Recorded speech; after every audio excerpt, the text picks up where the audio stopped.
1941 жылдың маусымында атақты орыстың археологы профессор Герасимов бастаған экспедиция Өзбекстанға Самарқанд қаласына келіп, Әмір Темірдің мүрдесін тексеруге рұқсат алған. 18 маусымда шайханада отырған кезде үш ақсақал келіп, бейітті тиіспеуге, ашпауға хабар айтады. Герасимов келіспеген соң ақсақалдар кетіп қалады. Қасындағы кинооператор аң-таң болып, мыналардың киімдері де, сақал қойсы да өзгеше.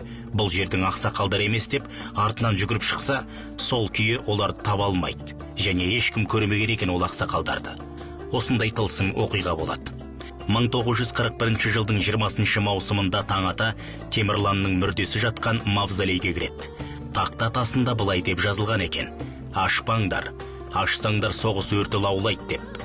Герасимов мәрмәр бетінде жабылған тасты ашқанда, ыстық көк бу бұрқ ете түседі. Мәйіттің сүйектерін тексеріп, Әмір Темір екеніне көздері жетіп, Герасимов күнделігін толтырады. Ертеңінде 1941 жылы радиодан диктор Левитанның соғыс басталғаны туралы айтқанын естіген. Сонда бұл не?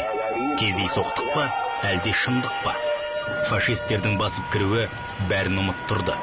Бірақ 1941 жылы неміс әскері Мәскеуге 28 километр қалғанда Сталиннің бұйрығымен Герасимовты жіберіп, Темірланның мәрмәр тасын алдыртып, Мәскеу қаласын самолетпен 3 рет айналдырған дейді.